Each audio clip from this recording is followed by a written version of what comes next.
નમસ્કાર દર્શક મિત્રો, ધ સિક્રેટમાં આપનું સ્વાગત છે. હું છું સઈદ કુરેશી.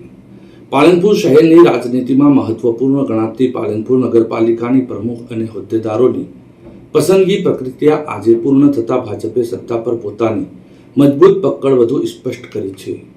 નગરપાલિકાના પ્રમુખ તરીકે સુનીતાબેન કનુભાઈ પટેલની સત્તાવાર જાહેરાત કરવામાં આવી હતી, જ્યારે ઉપપ્રમુખ તરીકે દશરથસિંહ સોલંકી અને કારોબારી ચેરમેન તરીકે નાનજીભાઈ દેસાઈની વરણી કરવામાં આવી હોવાનું જાહેર થતા ભાજપ કાર્યકરોમાં આનંદની લાગણી જોવા મળી હતી.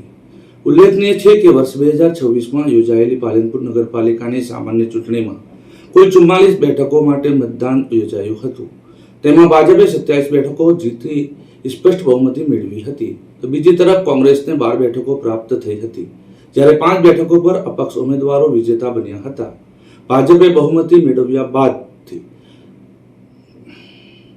કોંગ્રેસને ઉલ્લેખનીય છે કે વર્ષ 2026માં યોજાયેલી પાલનપુર નગરપાલિકાની સામાન્ય ચૂંટણીમાં કુલ 44 બેઠકો માટે મતદાન યોજાયું હતું. એમાં ભાજપે 27 બેઠકો જીતી સ્પષ્ટ બહુમતીથી મેળવી હતી. બીજી તરફ કોંગ્રેસને 12 બેઠકો પ્રાપ્ત થઈ હતી, જ્યારે 5 બેઠકો પર અપક્ષ ઉમેદવારો વિજેતા બન્યા હતા.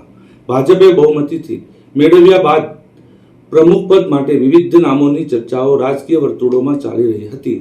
છેલ્લા કેટલાક દિવસોથી સુનીતાબેન પટેલનું નામ પ્રમુખ પદ માટે સૌથી આગળ ચાલી રહ્યું હતું, અને આજે યોજાયેલી સત્તાવાર ચૂંટણીમાં તેમના નામ પર મહોર વાગતા તમામ અટકળોનો અંત આવ્યો હતો. ભાજપ સંગઠન અને ચૂંટાયેલા સભ્યો દ્વારા સમીકરણો બેસાડીને આ હોદ્દેદારોની પસંદગી કરવામાં આવી હોવાનું રાજકીય સૂત્રોમાં ચર્ચાઈ રહ્યું છે. નગરપાલિકાના નવા હોદ્દેદારોની વરણી પાછળ આગામી વર્ષ 2027ની રાજકીય પરિસ્થિતિ અને ચૂંટણી ધ્યાનમાં રાખીને સામાજિક તથા રાજકીય સમીકરણોને પ્રાધાન્ય આપવામાં આવ્યું હોવાનું પણ ચર્ચાઈ રહ્યું છે. પક્ષના જુદા જુદા વર્ગોને સંતુલિત પ્રતિનિધિત્વ મળે તે માટે હોદ્દેદારોનું વિતરણ કરવામાં આવ્યું હોવાનું માનવામાં આવે છે. હવે શહેરના નાગરિકો અને રાજકીય વર્તુળોની નજર નવી ટીમના વહીવટ અને વિકાસ કાર્યો પર કેન્દ્રિત થઈ રહી છે. પાલનપુર શહેરમાં પાણી, રસ્તા, ગટર સફાઈ અને શહેરી વિકાસ જેવા મુદ્દાઓ લાંબા સમયથી ચર્ચામાં રહ્યા છે, ત્યારે નવી ટીમ શહેરના પ્રશ્નોને અસરકારક રીતે ઉકેલી શકે છે કે તે જોવું મહત્વપૂર્ણ બનશે.